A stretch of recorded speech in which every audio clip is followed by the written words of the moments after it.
저는 태어나 보니까 우리 아버지가 맨날 남조선을 불바다로 만들어버릴 것이다 하는 그 리춘이처럼 맨날 대한민국을 불바다로 만드는 훈련을 하는 그런 특수부대의 참모장이었어요.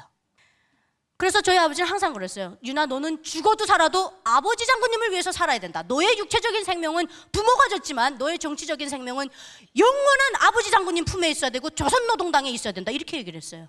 그렇게 하고 실천하셨어요, 실제로. 그래서 저는 나는 나중에 커서 전투기 조종사가 돼가지고 아버지 장군님을 위해서 싸우다 죽어야 되겠다. 그게 제 꿈이었습니다.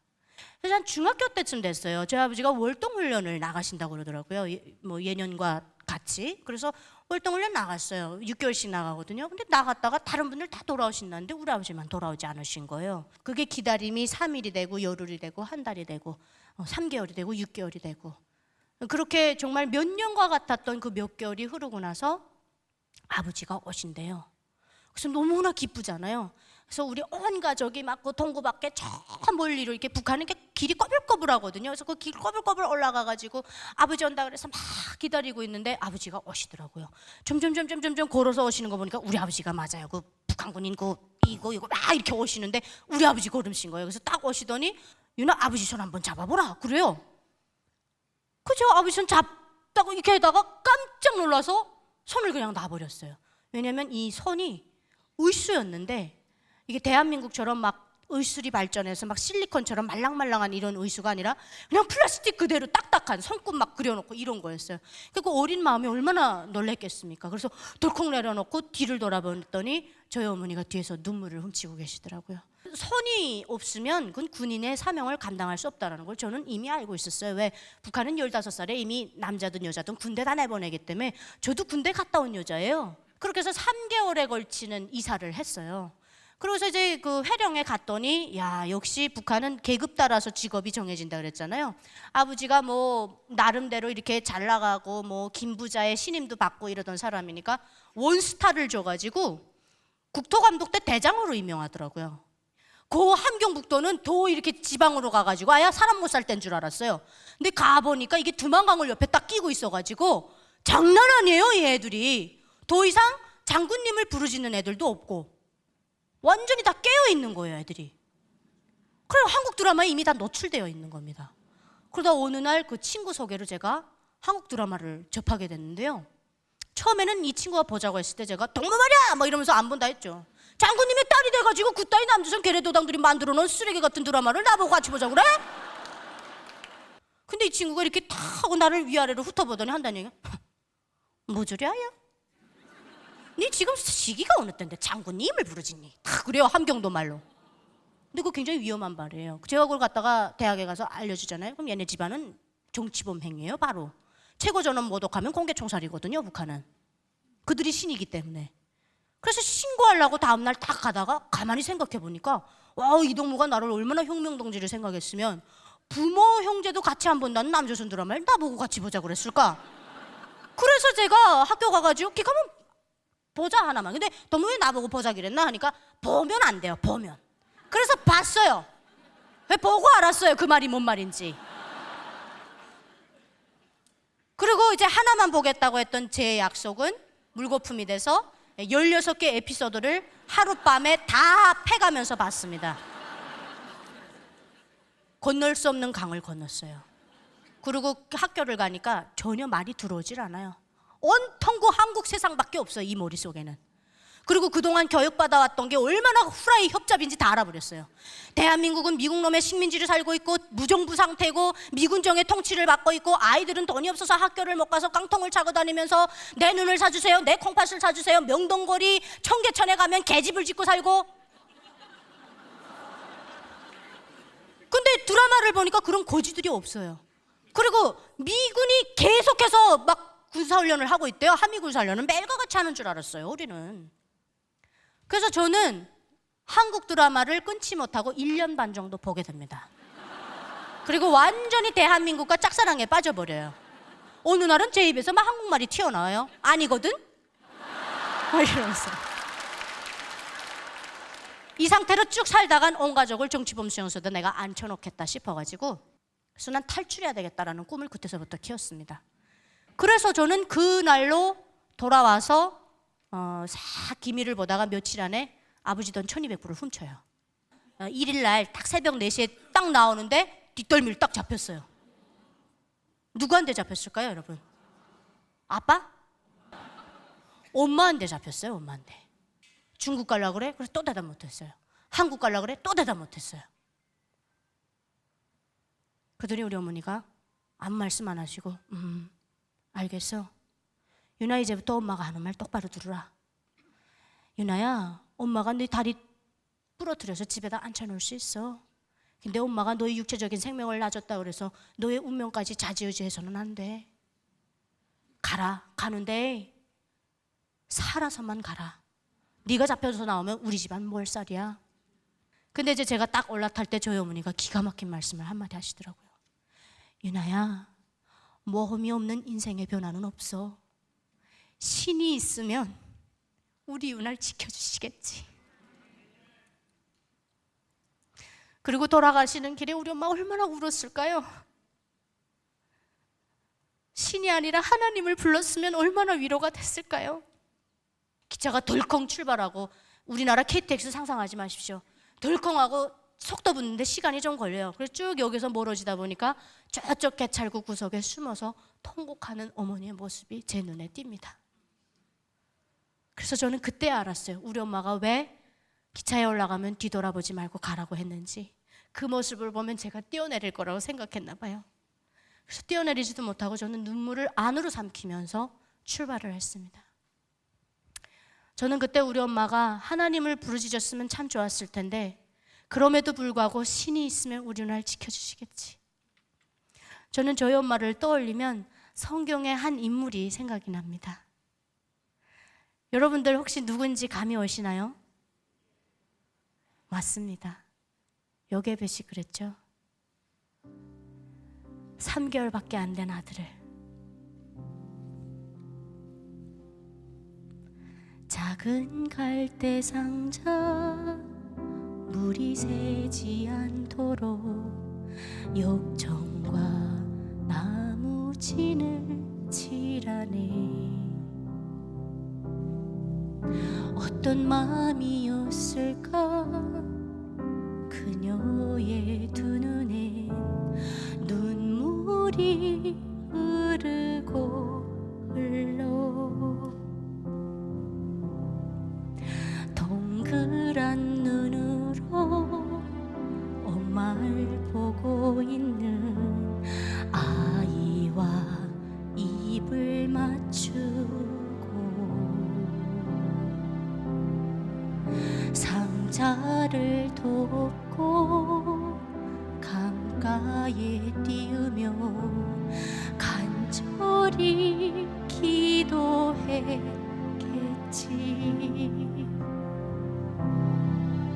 종처 없이 강물에 흔들흔들 흘러내려가는 그 상자를 보며 눈을 감아도 보이는 아이와 눈을 맞추며 주저앉아 눈물을 흘렸겠지. 너의 삶의 참 주인, 너의 참 부모이신 하나님 그 손에 너의 삶을 맡긴다. 너의 삶의 참 주인, 너를 이끄시는 주 하나님 그 손에 너의 삶을 드린다.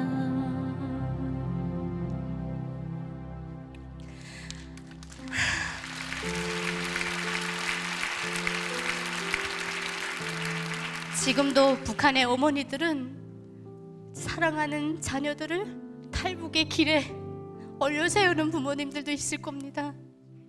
그 어머니들이 느끼는 고통, 그 아버지들이 느끼는 고통, 여러분 잊지 말아 주십시오. 저는 어머니의 헌신 때문에 그랬을까요, 여러분?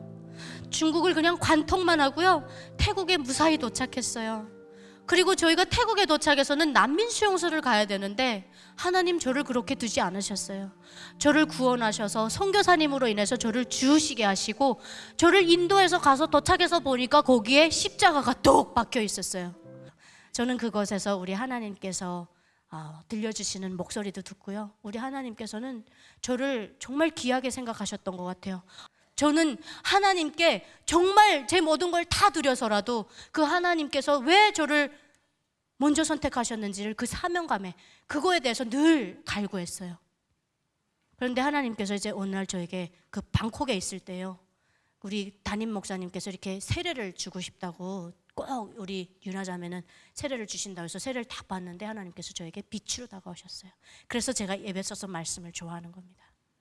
눈을 뜨라고 하는데요, 전 눈을 뜨라는 목소리가 어디에서 온지 모릅니다. 뜨래요. 근데 떠야 되는데 이 앞에서 영접을 하는 것 같아요. 너무 불이 막 발광을 하고 여기에 막 뜨거운 불덩어리가 이글이글 타고 있는데 제가 그 상태에서 눈을 뜨면 눈이 실명될 것 같더라고요. 그래서 뜨지 못했어요. 근데 뒤를 돌아보래요. 그래서 뒤를 딱 돌아봤더니 금가루를 뒤집어 쓴 사람 형체 3명을 딱 보여주셨어요. 그리고 저는 비행기를 타고 국정원에 딱 들어왔습니다. 조사를 다 마치고 국정원에서 공놀이를 막 하고 있는데 갑자기 4층에서 창문이 딱 열리더니 유나야 하는 목소리가 딱 들려왔어요. 저는 그 목소리가 그렇게 기분이 나빴습니다. 그래서 저도 모르게 슬로우 모션을 돌아서 딱 올려다보고, 제가 정말 딱 올려다보는 순간에 무릎을 딱 꿇었어요. 무릎을 딱 꿇고 손을 모아서 막 빌면서, 아버지, 저를 죽이지만 마십시오. 아버지 따라가겠습니다. 저희 아버지가 국정원에 들어와 계시더라고요.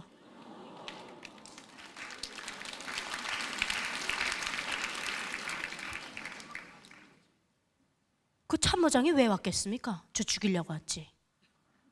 저는 우리 아버지가 탈북할 사람이 아니라는 걸 알았거든요.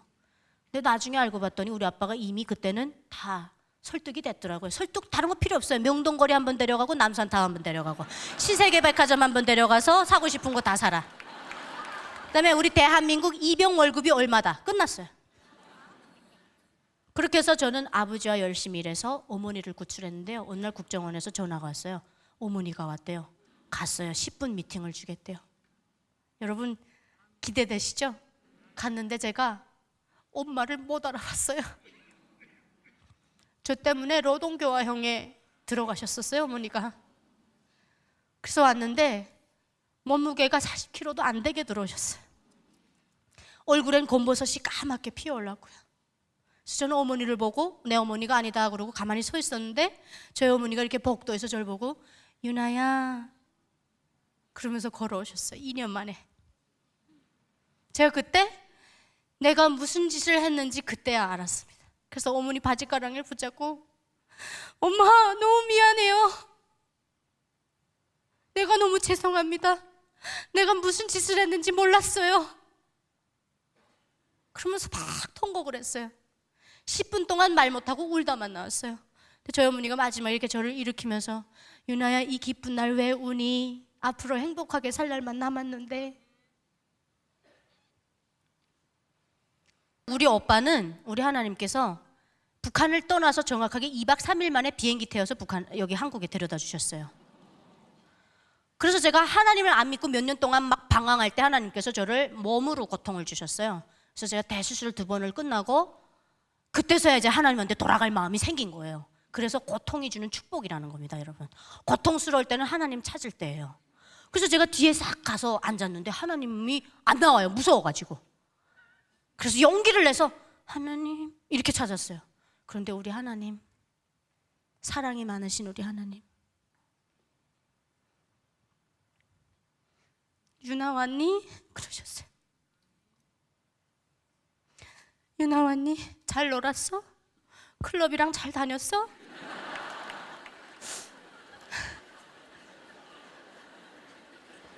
잘 놀았냐고 그러셨어요. 그때 하나님께서 제가 하나님 죄송합니다 그랬는데 하나님께서 그 금가루를 뒤집어 쓴 세 사람을 다시 보여주셨어요. 유나야 그 금가루 세 사람 생각나지? 방콕에 있었을 때 그 세 사람이 너의 아버지, 엄마, 오빠였단다. 난 약속 다 지켰다 그러셨어요. 그래서 저는 그때 완전히 제 기도가 다 바뀌었습니다. 하나님, 이 순간부터 제 모든 것은 하나님 겁니다. 제 목숨도 하나님 가져가고 싶으시면 가져가십시오. 제 호흡이 닿는 그 순간까지 하나님 시키시는 일 감당하다 가겠습니다. 저를 완전히 죽여버리시더라고요. 그때 저는 나는 하나님 떠나서 못 사는 사람이구나. 그리고 내가 누구 덕분에 이 자리에 온 줄 몰랐구나. 그때 뉘우쳤습니다. 여러분, 가끔요 많은 분들이 그런 얘기 하세요. 북한을 위해서 기도하는 것에 지쳤다. 여러분, 지치지 마십시오. 여러분들과 같은 대한민국의 수많은 목사님들과 성도분들이 기도해 주신 기도 응답이 저와 같은 34,000명의 이 모세와 같은 탈북민들입니다. 기도할 만하시죠? 이 앞으로의 더 많아질 그 탈북민들을 위해서 여러분들 기도 멈추시면 안 됩니다. 여러분들 기도해 주셔서 제가 이 자리에 있는 겁니다. 하나님께 감사하고요, 여러분들께도 감사드립니다.